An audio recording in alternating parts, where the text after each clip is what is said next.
take shit. I got no love for the fakeness. If you wanna play tough and wanna hate this, I'll always show up.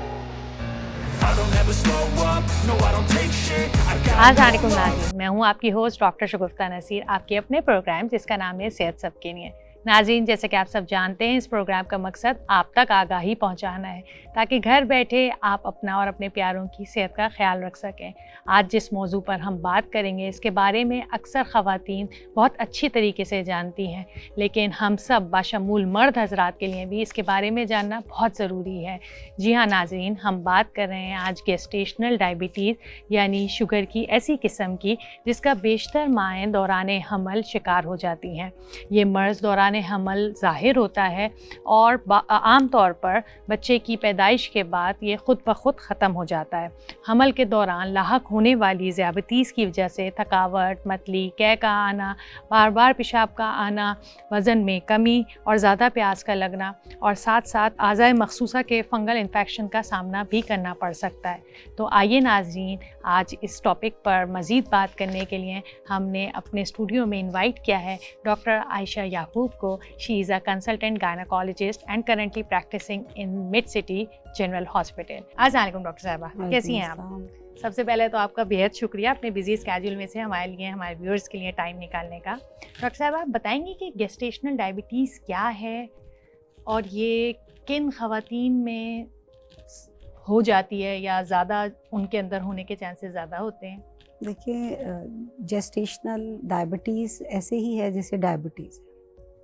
ज़्यादातर pregnancy में है, नमूदार होती है, लेकिन ये है कि ये कब डायग्नोस हुई और इसने क्या जो है प्रेगनेंसी पे इसके इफ़ेक्ट्स हुए हैं, ये डिफरेंट ड्यूरेशन ऑफ प्रेगनेंसी को जैसे हम 3 ट्राइमेस्टर में डिवाइड्स करते हैं, first trimester, second trimester and third trimester. तो चूँकि वी आर एशियंस और एथनिक ओरिजिन जो है वो हमारी एशियंस की वजह से more prone to develop the diabetes है। तो सिमिलरली सब वो माएँ जिनकी वेट ज़्यादा है, BMI ज़्यादा है, उनको प्रीवियस प्रेगनेंसी में फेयर साइज़ बेबीज़ हुए या जो है उनकी मदर को भी डायबिटीज़ है, तो ये वो रिस्क फैक्टर्स हैं। जब भी कोई प्रेग्नेंट फीमेल हमारे पास बुक होने के लिए आती है तो यूजुअली हम 28 वीक्स पे एक टेस्ट ऑफ़र करते हैं जिसको OGTT कहते हैं, ओरल ग्लूकोज टॉलरेंस टेस्ट। लेकिन वो माएँ जो कि पहले से लास्ट प्रेगनेंसी में उनको डायबिटीज़ हुई थी, जैसे जेस्टेशनल डायबिटीज़ हुई थी, और अभी वो दोबारा प्रेगनेंसी में हमारे पास बुक हुई है, तो हम उनको और अर्ली ये टेस्ट ऑफ़र करते हैं। अच्छा, लाइक फर्स्ट ट्राइमेस्टर। ओके। ताकि जो है वो कॉम्प्लिकेशंस को टाइमली पिक करके उसकी मैनेजमेंट की जाए।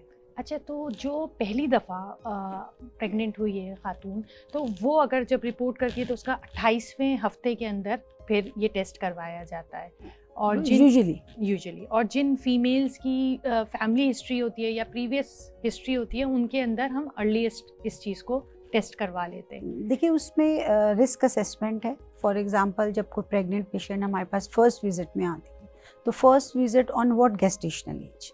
फॉर एग्जांपल, अगर कोई फीमेल जो है वो फर्स्ट ट्राइमेस्टर में 12 वीक्स पे फर्स्ट विजिट एज ऑब्स्टेट्रिशियंस के पास करवाती हैं, तो हम उनका रिस्क असेसमेंट करते हैं। उनका BMI, mode of conception like spontaneous conception है या असिस्टेंट कंसेप्शन है, एंड उनकी फैमिली हिस्ट्री, मदर को डायबिटीज़ तो नहीं है, और अभी अगर तो BMI भी ज़्यादा है, मदर को भी डायबिटीज़ है और इटसेल्फ वो एशियन है, तो फिर हम बुकिंग पे ही OGTT ऑफ़र करते हैं। अच्छा, जो हैवी वेट फीमेल्स होती हैं BMI उनके ज़्यादा अंदर शुरू के ही उसके अंदर अगर किसी खातून को पहले से प्रेगनेंसी से पहले से डायबिटीज़ है, टाइप 1 डायबिटिक पेशेंट है या 2 है, तो उन ख़वातीन के अंदर क्या इसका तो ज़्यादा चांसेस होंगे कि ये वाली भी? देखिए, जो ऑलरेडी डायग्नोस्ड है जस्ट लाइक डायबिटीज़ हैं, टाइप 1 डायबिटीज़ हैं या टाइप 2 डायबिटिक हैं, तो ये तो और ज़्यादा ख़तरनाक होती है, क्योंकि जो प्रेगनेंसी से पहले ग्लाइसीमिक कंट्रोल को बहुत टाइट कंट्रोल करने के बाद then we are allowed to female to become pregnant. क्योंकि पहले 3 महीनों में आज़ा की फॉर्मेशन होती है, जितने भी वाइटल ऑर्गन्स हैं लाइक ब्रेन है, हार्ट है, skeletal developments हैं, all are occur in the first 3 months like in first trimester। तो जो टाइप 1 है या टाइप 2 हैं तो ये प्री प्रेगनेंसी काउंसलिंग के लिए आते हैं। ओके। तो हम इनका हीमोग्लोबिन A1C चेक करते हैं, तो it should be 5.5 less than 6 होना चाहिए बिफोर कंसेप्शन, क्योंकि ये जितना ज़्यादा होगा, शुगर की मिकदार बॉडी में ज़्यादा होगी, उतने ज़्यादा कंजेनिटल एनॉमलीज, स्ट्रक्चरल डिफेक्ट्स के चांसेस ज़्यादा है।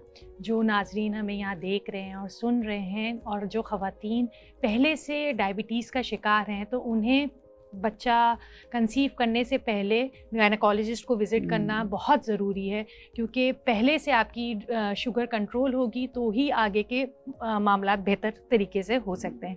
अच्छा डॉक्टर साहब, गेस्टेशनल डायबिटीज़ के सिम्टम्स क्या होते हैं, क्या फीमेल्स के अंदर देखिए, देखे जाते हैं? अभी जैसे हाइपरटेंशन के लिए हमारे पास जो है एक लैंडमार्क है कि all raised in blood pressure after 28 weeks of pregnancy, तो हम उसको कहते हैं जेस्टेशनल हाइपरटेंशन। लेकिन डायबिटीज़ के लिए कोई एक क्लियर कट लाइन नहीं है ओके। कि ये जेस्टेशनल डायबिटीज़ है, ओवर डायबिटीज़ है या टाइप 2 डायबिटीज़ है, क्योंकि 1 वालों को तो पता होता है कि वो डायग्नोज्ड होता है। तो इसमें देखिए, जो बेटर आउटकम के लिए हमें जो एफर्ट्स करनी पड़ती हैं वो ये है कि हम एक डिटेल हिस्ट्री उनकी लें। सिम्टम्स देखें, प्रेगनेंसी चूँकि ऑल्टर्ड स्टेट ऑफ फिजियोलॉजिकल जी। स्टेट ऑल्ट्रेशन है, उसमें प्यास लगना, ना लगना, यूरिन का बार बार आना, जो कि आम अलामात होती हैं डायबिटीज़ के लिए कि प्यास बहुत ज़्यादा लग रही है, बार बार यूरिन आ रहा है, या ज़ख़म पक गया है तो वो सही नहीं हो रहा। तो प्रेगनेंसी में ये अलामात अमूमी तौर पे होती नहीं हैं जेस्टेशनल डायबिटीज़ में। अच्छा। अगर कोई अनस्क्रीन्ड पेशेंट है, 7-8 मंथ्स में हमारे पास आए और एक हमने उनका अल्ट्रासाउंड करवाया तो उसमें बच्चे का जो पानी है, जिसको इम्यूनियोटिक फ्लूइड कहते हैं, वो ज़्यादा आ गया है, तो फिर हम रिट्रोस्पेक्टिवली उसको देखते हैं कि इसकी वजह कहीं ज़्यादा शुगर तो नहीं है। या अल्ट्रासाउंड करवा लिया, उसमें बच्चा जो है वो अकॉर्डिंग टू डेट बड़ा है, मैक्रोसोमिक बेबी आ रहा है, तो फिर हम उसका टेस्टिंग करते हैं कि क्या इनको डायबिटीज़ तो नहीं है। या कोई पेशेंट रूटीनली 28 वीक्स पे, जो कि हम ऑफ़र करते हैं OGTT, वो करवा के हमारे पास आई और उनमें शुगर्स जो हैं वो वैल्यूज़ ख़राब आई, तो उस पे हम उनको लेबल कर देते हैं जेस्टेशनल डायबिटीज़। क्योंकि 28 वीक्स पे ह्यूमन प्लेसेंटल लैक्टोजिन एक हार्मोन है जो कि प्लेसेंटा से रिलीज़ होता है और ये शुगर्स को बढ़ाता है बॉडी। तो ऑलरेडी कॉम्प्रोमाइज्ड स्टेट है अगर पेशेंट की, मीन कॉम्प्रोमाइज्ड स्टेट्स मीन के prone to develop the diabetes, तो वो फिर इस हार्मोन के इन्फ्लुएंस से और ज़्यादा ख़राब हो जाती है। अच्छा डॉक्टर साहब भाई, इसका अगर किसी का ब्लड शुगर लेवल बहुत हाई है, रह रहा है ड्यूरिंग प्रेगनेंसी, तो इसके क्या क्या कॉन्सिक्वेंसेस बच्चे पर आ सकते हैं? बहुत अच्छा सवाल किया आपने। देखिए, अगर ब्लड शुगर रेज्ड है तो प्रेगनेंसी को 3 ट्राइमेस्टर में डिवाइड करते हैं। First trimester, first 3 months, 12 weeks तक। तो अगर इसके कॉम्प्लिकेशंस मैं आपको ट्राइमेस्टर वाइज बताऊंगी। तो अगर तो फर्स्ट ट्राइमेस्टर में किसी का शुगर बहुत हाई रहा है, चाहे वो ओवर डायबिटीज़ है, टाइप 1 डायबिटिक है, या जो है वो टाइप 2 डायबिटीज़ है, तो जितने भी स्ट्रक्चरल एबनॉर्मलिटीज़ हैं, न्यूरल ट्यूब डिफेक्ट्स हैं, कार्डियक डिफेक्ट्स मोस्ट कॉमनली होते हैं, तो ये शुगर उनके इन आज़ा पे अफेक्ट करती है और एक माजूरी का सबब बनती है।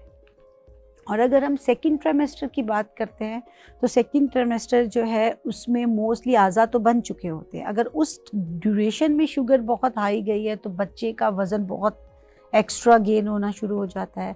बच्चे का जो इम्यूनियोटिक फ्लूइड पानी है वो बहुत ज़्यादा बढ़ जाता है, जिसकी वजह से mother complications and as well as the baby की कॉम्प्लिकेशंस डेवलप होती हैं।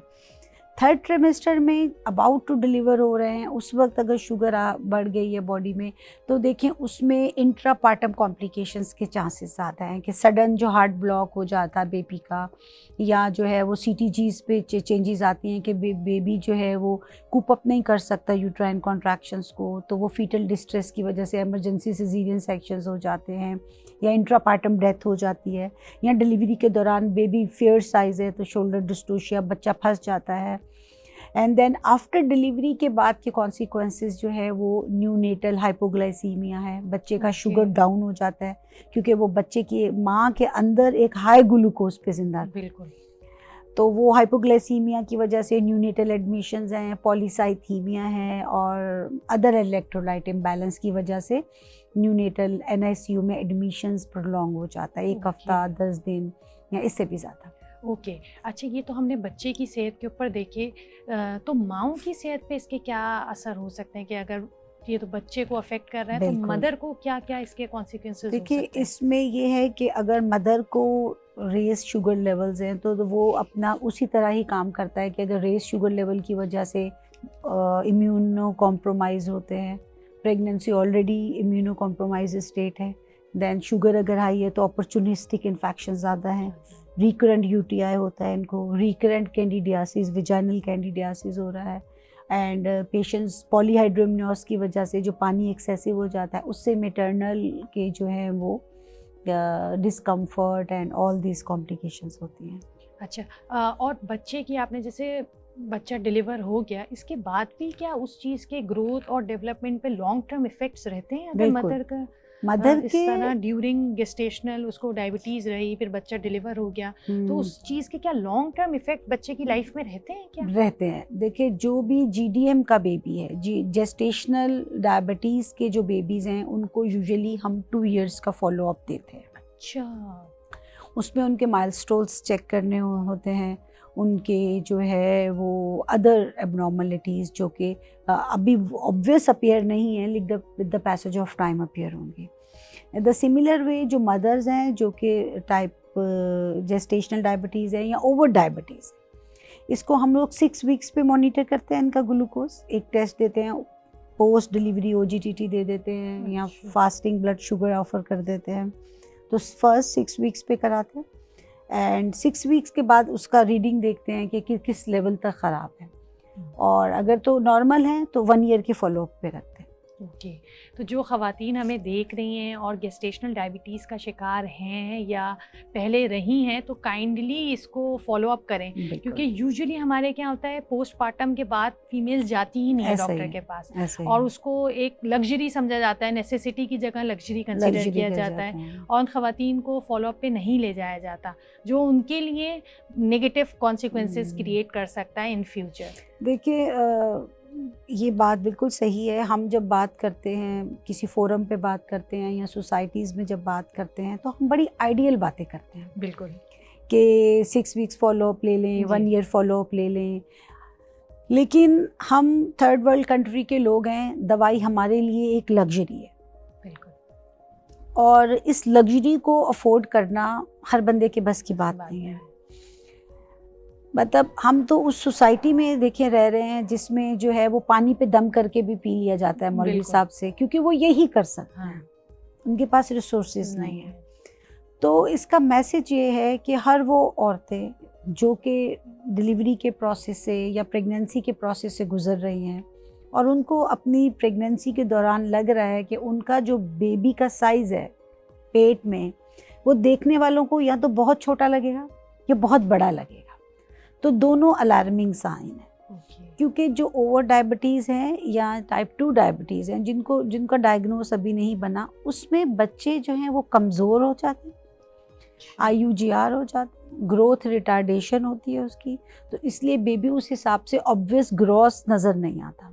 लेकिन जो जेस्टेशनल डायबिटीज़ के बच्चे हैं वो बहुत मोटे होते हैं, उसमें बच्चों में पानी भी ज़्यादा होता है और उनका वेट भी कंपैरेटिवली ज़्यादा होता है।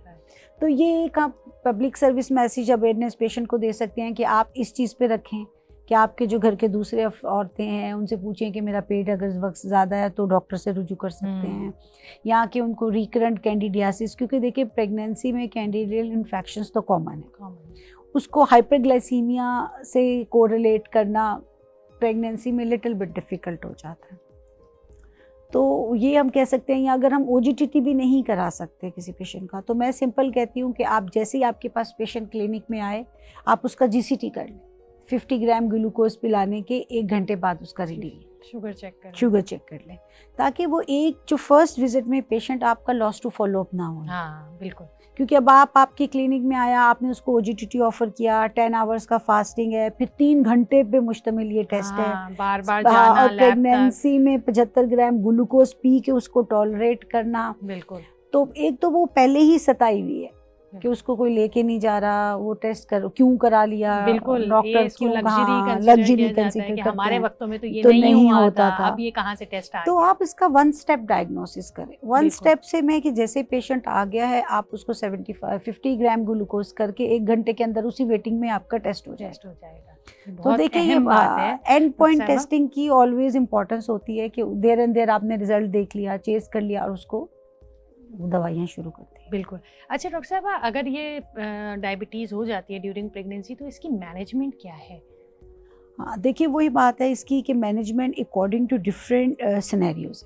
ओके। डायबिटीज़ के लिए नॉर्मल जैसे ओरल हाइपोग्लाइसीमिक ड्रग्स हैं तो उसमें मेटफॉर्मिन प्रेगनेंसी में सेफ़ है, हम सेफली दे सकते हैं। लेकिन जो एक आइडियल ड्रग है फॉर द डायबिटीज़ वो तो इंसुलिन ही है, बिल्कुल। चाहे वो आपकी विदाउट प्रेगनेंसी है या विद प्रेगनेंसी है। तो नॉर्मली तो हम क्या करते हैं कि अगर इंसुलिन इनसेंसिटिविटी के एलिमेंट्स हैं साथ, लाइक कोई एक सिनेरियो आपको बताऊं कि एक पॉलीसिस्टिक ओवेरियन डिजीज़ की पेशेंट थी, मैरिज हुई, कंसेप्शन लिया ट्रीटमेंट के बाद, हाई बीएमआई पे उसने कंसीव किया और ओजीटीटी उनका ख़राब आ गया, तो वो अब जेस्टेशनल डायबिटीज़ है। लेकिन अगर देखा जाए तो उनकी अंडरलाइंग केमिस्ट्री तो पहले से ख़राब है। तो इनमें जो है इंसुलिन इनसेंसिटिविटी का एलिमेंट ज़्यादा होता है रादर देन कि इंसुलिन सीक्रीशंस कम हो। ओके। तो इसके लिए हम इंसुलिन सेंसिटाइजिंग एजेंट ऐड कर देते हैं लाइक मेटफॉर्मिन, ओके। और उसके साथ फिर उनका ब्लड शुगर सीरीज़ करा लेते हैं। तो उसमें फिर डेफिसिट देख लेते हैं, अगर वो oral glucose tolerance test, oral hypoglycemic drugs को टॉलरेट नहीं कर रही तो फिर इंसुलिन पे जाना। इंसुलिन। अच्छा डॉक्टर साहब, कोई डाइट से इस चीज़ को नहीं मैनेज किया जा सकता कि without going on medicine females को डाइट मैनेजमेंट की बेसिस पे उनको इसको वो कंट्रोल देखिए किया जब जा हम सके? डायग्नोस्टिक टेस्ट करते हैं जैसे जी, जी, जी, ओजीटीटी बिल्कुल। करते हैं तो उसमें अगर तो वो वैल्यूज डाइट कंट्रोल की लेवल्स की आ रही हैं तो फर्स्ट 2 Okay. वीक्स हम उनको डाइट कंट्रोल डाइट पे डाल कंट्रोल देते से हैं। होता है। ओके। और अगर वो देखने में इतना ग्रॉस है कि हाँ। आपको दवाइयाँ शुरू करनी बिल्कुल। पड़ती हैं तो फिर दवाई शुरू कर देते हैं। अच्छा, तो डॉक्टर साहबा जैसे ही ये डिलीवरी हो जाती है तो इसके बाद ये खुद ही लेवल्स कम हो जाते हैं, या जैसे आपने कहा कि कि भाई फॉलोअप तो रखना follow-up पड़ता तो है रखना और पड़ेगा। उनको हर प्रेगनेंसी में रिकरेंस के चांसेस हैं। रिकरेंस के चांसेस होते हैं। अच्छा, तो जैसे किसी की मदर को थी, जैसे जब हम्म, ड्यूरिंग प्रेगनेंसी, तो क्या जरूरी है वो बच्ची जब को भी होगी। प्रेग्नेंट होगी तो होगी, ये फैमिली हिस्ट्री इनहेरिटेंस में है, हाँ, इनहेरिटेंस inheritance है। है। तो जो भी खवातीन देख रही हैं वो अपनी माओ से इस चीज़ के बारे में जरूर पहले से पूछे। ज़रूर पूछें ताकि उन्हें अपने रिस्क फैक्टर्स पता हों कि भाई मेरी अम्मी को हुई थी तो मेरे अंदर भी वो चांसेस हैं, चांसेस हैं। और रादर देन कि वो एंड स्टेज का वेट करें और बेबी को कोई हार्म हो तो उस चीज़ पे पहले से डॉक्टर को अपनी आगाह करें ताकि वो उसके हिसाब से आपका ट्रीटमेंट प्लान क्योंकि इसमें सकें। एक डॉक्टर गुफ्ता एक बात ये है कि जो ओवर डायबिटीज़ है, फॉर एग्जांपल 12 वीक्स की प्रेगनेंसी के साथ आपने ओजीटीटी किया और वो बहुत ख़राब वैल्यूज़ आई कि 120 फास्टिंग आ रही है, पोस्ट 1 आवर 200 और इस तरह काफ़ी ऑल्टर्ड ओजीटीटी आ गया है, तो उसमें क्या हम मेरे ख्याल में ये है कि उसके अंडरलाइंग पैथोलॉजी को अदर जो स्क्रीनिंग टेस्ट है जैसे रीनल स्टेटस है और आई स्टेटस है, तो ये हम उनको इन्वॉल्व करते हैं मल्टीडिसिप्लिनरीज को। अच्छा। हाँ, रेटाइनोपैथी के फंडोस्कोपी ऑफर करते हैं कि वो ऑप्थेल्मोलॉजी का ओपिनियन करवा लें वहाँ पे कि भी हाँ पहले आई से स्पेशलिस्ट के पास भी भेजा हाँ, जाता है उस जो खातून डायबिटीज़ के हैं जो कि ओवर डायबिटिक हैं, ये टाइप 1 या टाइप 2 को डायबिटिक है। 10 साल जैसे इसकी क्लासिफिकेशन है, उसमें हम ABCD और F तक जाते हैं। उसमें ये देखते हैं कि अगर आपकी डायबिटीज़ को 10 ईयर्स हैं, मोर देन 10 ईयर्स हैं, मोर देन 20 ईयर्स हैं, तो इस हिसाब से उनकी टेस्टिंग होती है। मतलब सिर्फ ये फिर गायनाकोलॉजी का इशू नहीं नहीं, रहता है, इसमें हमने multidisciplinary। मल्टीडिसिप्लिनरी टीम को इन्वॉल्व करना पड़ता है और डिफरेंट ऑर्गन्स के डॉक्टर्स के पास भेजना पड़ता है ताकि उनकी भी हेल्थ को चेक किया जा सके। अच्छा डॉक्टर साहिबा, तो ये जो फीमेल्स हैं ड्यूरिंग प्रेगनेंसी, इन्हें अपना शुगर लेवल कब चेक करना चाहिए? कौन से टाइम पे? सुबह नाश्ते से पहले करना है या सोने से पहले करना है, रात में या दोपहर के खाने के बाद? क्योंकि ये भी एक बड़ा देखिए, मुश्किल अगर तो वो डाइट खवातीन को- कंट्रोल पे हैं, फॉर एग्जांपल अगर मैं किसी पेशेंट्स को डाइट कंट्रोल बता रही हूँ कि 2 हफ्ते आपने डाइट कंट्रोल करनी है, तो एक दिन की डाइट मतलब आज मैंने एडवाइस किया तो वो कल से टेस्टिंग शुरू कर दें तो ऐसा मतलब ज़रूरी नहीं है। हाँ। पहले वो 2 हफ्ते अपनी जो डाइट डॉक्टर ने एडवाइस की है उसको फॉलो करें। 2 हफ्ते के बाद अपनी एक फास्टिंग ब्लड शुगर जो कि 10 आवर्स का फास्टिंग हो। देखिए, अमूमन क्या कहते हैं कि हम पेशेंट्स को एडवाइस कर देते हैं कि निहार मुँह की शुगर आपने टेस्ट करके हमारे पास आना है। अब पता ये चला कि पेशेंट 16 घंटे की फास्टिंग पे वो टेस्ट कर लिया तो कहे डॉक्टर साहब फास्टिंग तो मेरी बिल्कुल सही आती है। या जो है वो हमें उसको एक टाइम ड्यूरेशन बताना है कि 10 to 12 आवर्स का फास्टिंग पे आपने ब्लड शुगर चेक करनी है, fasting. And post prandial 1.5 hour to 2 hours के बाद, लंच हो चाहे डिनर हो, कि आपने खाना खा लिया 1.5 से 2 घंटे के बाद आपने ब्लड शुगर चेक करनी है। उसमें अब देखेंगे उसमें ब्लड शुगर चेक कैसे करनी है, ये भी एक सवाल है। हाँ। तो उसमें कैपिलरी ब्लड टेस्टिंग जो कि हम अमूमन उंगली पे वो Prick सुई करके, प्रिक हाँ। करके चेक करते हैं, या विनस ब्लड है। हाँ। तो देखिए Venus blood is a more accurate, लेकिन चूंकि हर दफ़ा वो फीजिबल नहीं हाँ, है, लैब कर नहीं जा सकते, तो हम कहते हैं कि कैपिलरी ब्लड टेस्टिंग कर लें। तो उसमें मैं आपको एक छोटा सा वाक़या सुनाऊँ। मेडिकल स्कूल्स का बड़ा फेमस हमारा एक है, स्टूडेंट्स को मैं ज़रूर बताती हूँ कि एक बच्चा ER में आया और रोता हुआ, अनकॉन्शियस, सेमी अनकॉन्शियस, और जल्दी जल्दी उसको लेटाया गया और उसकी ब्लड शुगर चेक की जो कि आई 600। और 600 जब चेक की गई तो उसी वक्त उन्होंने कहा कि ये तो टाइप 1 डायबिटिक है, डायबिटिक कीटोएसिडोसिस में है, और उसका एडमिशन हो गया, ये सब वो सब चीज़ें।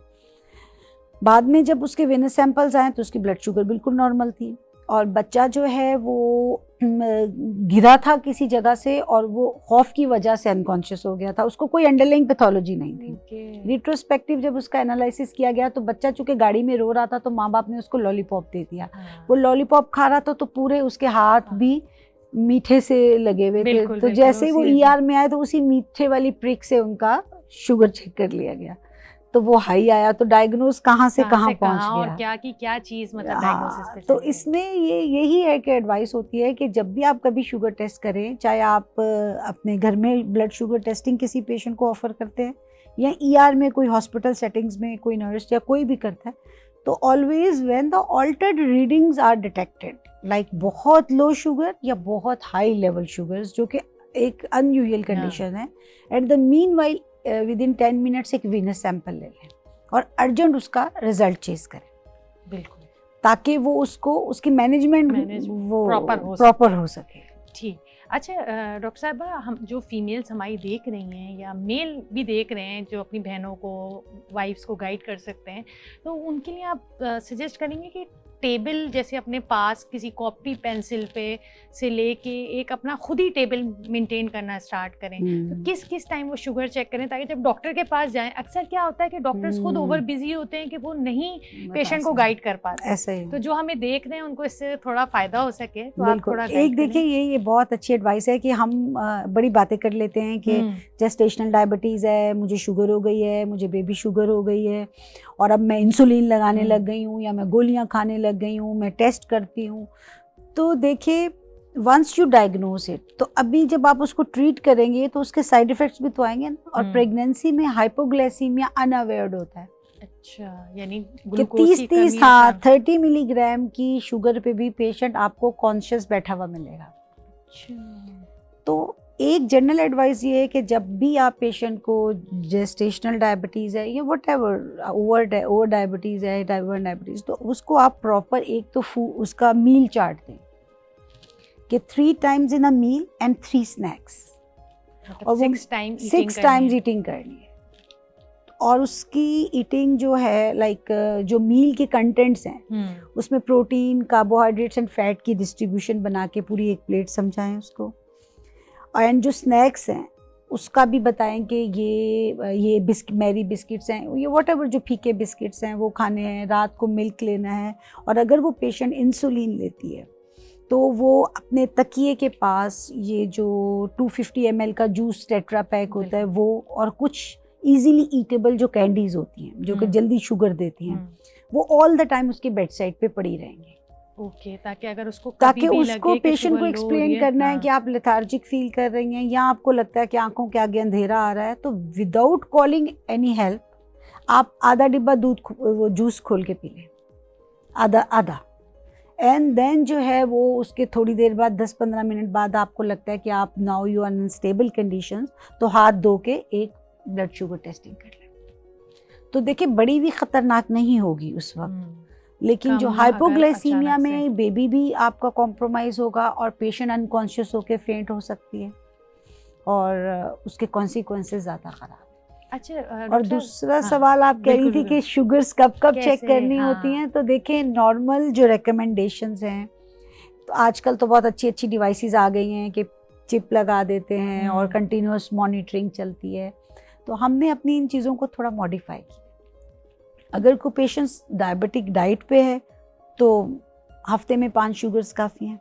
अच्छा हाँ, और उसके बाद फिर डॉक्टर को फॉलोअप करे, डॉक्टर्स उसका डेफिसिट निकालेंगे और फिर अकॉर्डिंगली फर्दर एडवाइस करेंगे। लेकिन अगर वो ओरल हाइपोग्लाइसेमिक ड्रग्स ले रहे हैं तो उसमें भी हम ये कहते हैं कि बार बार टेस्टिंग नहीं करें आप। अच्छा आप एक हफ्ते में 5 टेस्टिंग इन अ वीक की रीडिंग लेके हमारे पास आए, ओके हम उससे डेफिसिट निकाल के देखेंगे कि किन लेवल्स पे आपको मॉनिटरिंग की ज़रूरत ज़्यादा है।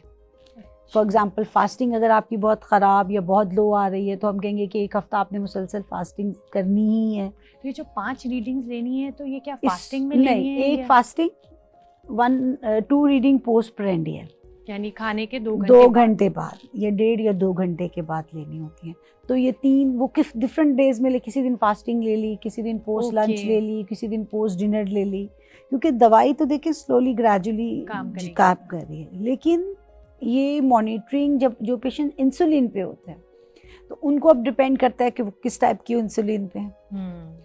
लाइक कि अगर वो 3 times in insulin and 1 time bed time insulin पे हैं तो मॉनिटरिंग अलग होगी, और अगर जो है वो 2 टाइम्स इंसुलिन पे हैं या ओनली नाइट टाइम इंसुलिन पे हैं तो मॉनिटरिंग डिफरेंट होगी। ओके लेकिन एटलीस्ट आप 5 readings at different times and different days In a week in a minimum, week हाँ, आप लेके जाएं ताकि आपकी डॉक्टर के लिए भी आसानी हो सकता है वो ओवर बिजी हो, वो आपको ना गाइड कर ऐसा सकें है। इस बारे में, तो that would be helpful for you and for your doctor as well.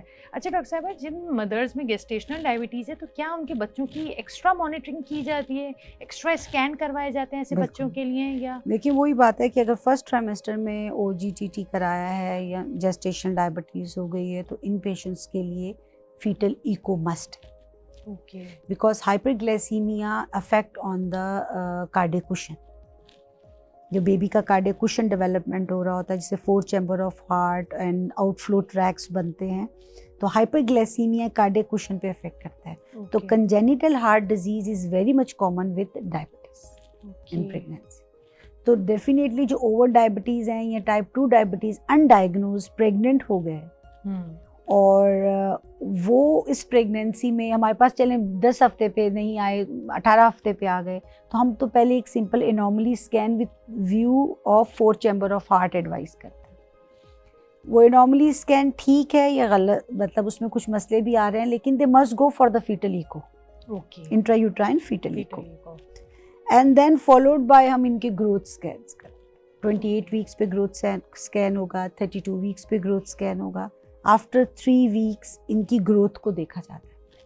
अच्छा डॉक्टर साहब भाई, ख़वातीन ये जानना चाहती हैं कि अगर ये स्कैन करवा रहे हैं तो क्या ये स्कैन एक्स्ट्रा टेंशन स्ट्रेस देने का बाइस होते हैं कि भाई अब अगर स्कैन सही नहीं आया तो फिर क्या डॉक्टर उसमें कुछ इंटरवेंशन कर सकते हैं जिससे वो पेचीदगियाँ ख़त्म हो सकें उस बेबी के अंदर, या क्या? देखिए वही वाली बात है ना कि हज़ारों टेस्ट हैं, हज़ारों थ्योरीज हैं, एंड लेकिन पेशेंट नहीं जानता ये सब चीज़ें। उसका एक ही कंसर्न है, what about the outcome. Yes अब मैं कह रही हूँ कि आपको पहले 3 महीनों में शुगर थी, अब आपके फीटल इको मस्ट है या HbA1c करा के हैं, तो वो कह के मुझे क्या फ़ायदा होगा कि डॉक्टर साहब फीटल इको में अगर बच्चे में कोई दिल का नुक्स आ जाता है तो क्या आप मेरा बच्चा ज़ाया करेंगे? यही चीज़ मैं जानना चाह रही हूँ। तो इसका आंसर यही होता है कि हम कहते हैं कि देखें ग्लूकोज हाई है तो कार्डियक इफेक्ट है, और अगर कार्डियक डिफेक्ट ऐसा है जो कि करेक्टेबल है आफ्टर डिलीवरी, तो हम टाइमली आपकी डिलीवरी करके टाइमली पीडियाट्रिक कार्डियोलॉजिस्ट के पास रेफरल से आपका बच्चा बच सकता है। ओके कि हम उसको लूप में ले लेंगे। हाँ लेकिन अगर कोई ऐसी कंजेनिटल हार्ट डिजीज़ है जो कि कंपैटिबल विथ लाइफ नहीं है और इतनी कॉम्प्लेक्स कार्डियक उसमें डिजीज़ प्रोसेस है कि वो लाइक अगर आप बच्चे को 22 वीक्स पे टर्मिनेट कर दें तो it's better for your health. Okay हालांकि 22 वीक्स पे जो टर्मिनेशन ऑफ प्रेगनेंसीज का जो लॉज हैं या जो एथिकल रिव्यू बोर्ड्स हैं या जो इस्लामिक लॉज है वो टोटली डिफरेंट है। लेकिन ये कि अगर एक बेबी कंपैटिबल विथ लाइफ ही नहीं है और पेशेंट्स का चौथा या पांचवा सीजर हो, फॉर एग्जांपल, देखें caesarean deliveries is a very much common nowadays, and if you are not screen the patients properly, अब हमारा एम क्या है, देखिए फॉर एग्जांपल एक होता है गोल एंड सेकंड होता है ऑब्जेक्टिव. अब being a gynecologist, being an obstetricians, my goal is to reduce the maternal mortality and morbidity and women well-being का मुझे एक सर्विसेज देनी है. अब ये एक मेरा गोल है, लेकिन अब इस सर्विसेज को अचीव करने के लिए मैं कुछ ऑब्जेक्टिव्स बनाऊंगी. बिल्कुल. तो उस ऑब्जेक्टिव्स को बनाने के लिए ज़रूरी है कि मैं कहूँगी कि मैं प्री कंसेप्शन क्लिनिक रखूँ for all those high risk womens, कि यहाँ जिनके बच्चे दिल की बीमारी की वजह से मर गए, या जिनके बच्चे पैदा होते नीले होके मर गए, या उनके बच्चे के कोई दिमागी अज़ा ख़राब था, ब्रेन में हाइड्रोकेफलस था, या न्यूरल ट्यूब डिफेक्ट्स थे, या जो है वो पिछली प्रेगनेंसी में बच्चे का पानी बहुत ज़्यादा था, या डायबिटीज़ थी. तो मैं एटलीस्ट उनको प्री प्रेगनेंसी स्क्रीन करके, उनको ऑप्टिमाइज़ करके, एंड देन वो नेचुरल अपने कंसेप्शन प्रोसेस के साथ आ जाए, और एक उनको कैटेगराइज कर दूं कि हाई रिस्क है और ये स्टेप बाय में, तो it's a better for the womens to achieve the healthy outcome. अब एक औरत है, उसके 4 सी सेक्शंस हो चुके हैं and no alive issue, although no more reason, कोई बेबी नीला होके मर गया, कोई कार्डियक डिजीज़ थी, किसी में शुगर इतनी हाई हो गई कि बच्चे की पेट में डेथ हो गई. तो अगर ये पेशेंट्स हमारे पास आ जाते हैं 5th प्रेगनेंसी में फॉर एग्जांपल, और हमने उनका जो शुगर का टेस्टिंग कराया उसमें पता चला कि बेबी के कॉम्प्लेक्स कंजेनिटल हार्ट डिजीज़ है and that not compatible with life at 22 weeks. तो क्या हम ऐसे पेशेंट्स को वेट करें कि वो 9वें महीने पे जाके सीजर करें और वो फिर एक बेबी का लॉस कर दें? स्ट्रेस, ट्रॉमा और सब चीज़ से दोबारा गुजरें. तो ये स्क्रीनिंग का यहाँ ये फ़ायदा हो जाएगा कि अगर हम उनको अर्ली डिटेक्शन करके, रिस्क असेसमेंट करके ये सब कर लें कि अगर इट्स नॉट, तो टर्मिनेशन ऑफ प्रेगनेंसी करना comparatively easy than the major surgery for the delivery with no outcome. अच्छा डॉक्टर साहिबा, क्या इस गेस्टेशनल डायबिटीज़ से बचा जा सकता है कि ना हो? नहीं, बचा नहीं जा सकता. आप एशियंस हैं और आपका BMI ज़्यादा है एंड मतलब कोई इसके बचाव के प्रिवेंटिव वो नहीं है, बस अपनी रूटीन स्क्रीनिंग, ये रूटीन ऑफर हम करना शुरू हो गए. देखिए जब हम पोस्ट ग्रेजुएट स्टूडेंट्स थे तो हम 28 वीक्स पे ऑफर करते थे. अब जो है, अब हम खुद कंसल्टेंट हो गए हैं तो अब हम ऑन बुकिंग ऑफर कर रहे हैं. तो मैं फिर भी ये कहती हूँ कि हमें ऑन बुकिंग ही ऑफर करना चाहिए. बिल्कुल, ताकि वो हम उस हिसाब से उसको आगे फर्दर प्लान करें. अगर एट द बुकिंग 12 वीक्स पे हमने उसका OGTT ख़राब आ गया है तो एटलीस्ट हम रिट्रोस्पेक्टिव जो पिछले 3 महीने का शुगर लेवल जो HbA1c है, हम उसको करवा के देखेंगे जब ये ऑर्गेनोजेनेसिस हो रहा था तब इनका शुगर लेवल्स कितना था. तो अगर वो ज़्यादा है और अभी 12 हफ्ते की प्रेगनेंसी हो गई है तो हमने फ़ौरन अपनी कैलकुलेशन में 18 वीक्स पे डिटेल नॉर्मली स्कैन, 22 वीक्स पे फीटली को हमने प्लान कर लिया, तो उसमें चीज़ें आ जाएंगी. बिल्कुल, और बेहतरी की तरफ रहेंगी. जो बच्चा इस दुनिया में आएगा उसके ऑर्गन्स भी मुकम्मल तरीके से बने हुए होंगे और वो एक हेल्दी इंडिविजुअल की तरह होगा. और ज़रूरी नहीं है कि हम उसको प्राइवेट सेटअप में, अगर वो अफोर्ड नहीं कर सकता तो पब्लिक सेक्टर्स में भी प्रॉपर रेफरल के साथ जब पेशेंट्स जाते हैं तो वहाँ ये सब सहूलियात हैं, मौजूद हैं. तो ये सोच के कि भाई हम अफोर्ड नहीं कर सकते या इस तरह है, तो ऐसा नहीं है. ये सारी सर्विसेज आपको सरकारी अस्पतालों में भी मिलेंगी. और डॉक्टर साहिबा, आप हमारे जो नाज़रीन देख रहे हैं उनको आखिर में क्या मैसेज देना चाहेंगे इस गेस्टेशनल डायबिटीज़ से रिलेटेड, या क्या उन खवातीन? मैंने तो आजकल देखें जो मेरी प्रैक्टिसेस में जो मैं चीज़ देख रही हूँ, मदर्स बड़ी प्राउडली आके कहती हैं कि हमें बेबी शुगर है, हमें पिछली प्रेगनेंसी में भी बेबी शुगर से. तो इसको नॉर्म्स नहीं ले. जो मदर्स आती हैं वो कहती हैं हाँ डॉक्टर साहब मुझे बेबी शुगर थी, मेरी बहन को भी थी, मेरी भाभी को भी हो गई थी, कोई इतना बड़ा मसला नहीं था. तो the correct interpretations of your diagnostic test, what gestational age पे ऑफर किया ये टेस्ट आपको, और आपने इसके लिए क्या मेडिकेशंस ली लास्ट प्रेगनेंसी में, इस मैटर्स अलॉट. लाइक ये कि अब पता चला जी 90 फास्टिंग थी तो इस पे किसी ने उनको OGTT ऑफर कर दिया कि जेस्टेशनल डायबिटीज़ ऑफ कहा दिया कि आपको बेबी शुगर हो गई है. अब ये कि ये जो न्यू गाइडलाइंस हैं 2015 की गाइडलाइन है, उसने कहा कि नहीं भाई 90 वाला नॉर्मल है. तो ये reviews of the literatures and the guidelines proper और the level of expertise you avail, तो बिल्कुल baby sugar is not in a norms, right? हाँ, अदरवाइज और वेरी उसको मच हल्का नहीं कॉमन, लें भाई। हल्का नहीं ले। आप उसको सीरियसली लें। हाँ। ठीक है, पिछली प्रेगनेंसी में शायद आप बच गए हो कि बच उसके गए कोई हों। साइड इफेक्ट्स आपके बच्चे के अंदर या आपके अंदर नहीं आए, लेकिन ज़रूरी नहीं है कि अगली दफ़ा भी वही सारी चीज़ें हों, क्योंकि हर pregnancy is a different pregnancy. तो उस चीज़ को आप सीरियसली लें। नाज़रीन, गुफ्तगू आपने सुनी, हम उम्मीद करते हैं कि आपकी मालूमात में इजाफा ज़रूर हुआ होगा और आप ख़ुद भी अपने इर्द गिर्द इसके बारे में मज़ीद आगाही फैलाएंगे। अगर आपको हमारा आज का शो पसंद आया तो हमें अपनी राय से ज़रूर आगाह करें और मज़ीद ऐसी इन्फॉर्मेटिव वीडियोस देखने के लिए हमारे चैनल को सब्सक्राइब करें, क्योंकि अब सिर्फ सेहत की बात होगी हर घर में।